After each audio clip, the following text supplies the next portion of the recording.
एक बाज था जिसे रोज शिकारियों का खाना चुरा कर अपना पेट भरने की आदत थी। एक दिन रास्ते में एक लोमड़ी अपने दो छोटे छोटे बच्चों के साथ जा रही थी। लोमड़ी ने बहुत विनम्रता से बाज से कहा, भाई बाज, मुझे रोज खाने की तलाश में बाहर जाना पड़ता है, क्या तुम मेरे इन बच्चों की देखभाल करोगे? बदले में मैं तुम्हें और तुम्हारे बच्चों के लिए भी खाना जुटा दूंगी। बाज बोला, ठीक है लोमड़ी बहन, तुम बेफिक्र होकर जाओ। लोमड़ी ये सुनकर बहुत खुश हुई। उसे लगा कि उसके बच्चों की अच्छी तरह सुरक्षा होगी।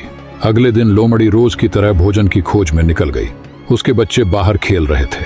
तभी बाज आया और चुपके से लोमड़ी के एक बच्चे को उठा ले गया। जब लोमड़ी वापस लौटी तो उसने घबराकर पूछा, मेरा एक बच्चा कहाँ गया? बाज ने चालाकी से जवाब दिया, मुझे क्या पता, अभी तो दोनों यहीं खेल रहे थे, शायद कहीं दूर चला गया होगा। लोमड़ी का दिल टूट गया। वह रोती रही पर कुछ कर नहीं सकी। अगले दिन भी वही हुआ। लोमड़ी खाने की तलाश में बाहर गई और बाज उसका दूसरा बच्चा भी उड़ा ले गया। जब वह वापस आई और दूसरा बच्चा भी गायब था तो वह जोर जोर से रोने लगी। अब उसे पूरी तरह यकीन हो गया कि उसके बच्चों को बाज ने ही खा लिया है। वह आसमान की ओर देखकर बोली, हे भगवान, मैंने इसे रक्षक समझकर भरोसा किया था, लेकिन यह तो मेरे बच्चों का भक्षक बन निकला।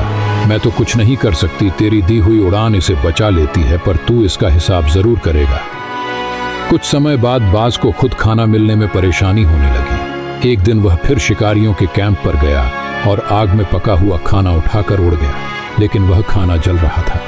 जैसे ही बाज अपने घोंसले में पहुंचा, घोंसला आग पकड़ लिया।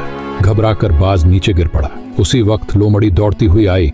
उसने बाज को दबोच लिया और अपने बच्चों का बदला ले लिया। कहानी की सीख, ऊपर वाले के न्याय में आवाज नहीं होती, पर समय आने पर हर किसी को अपने कर्मों का फल मिलता ही है।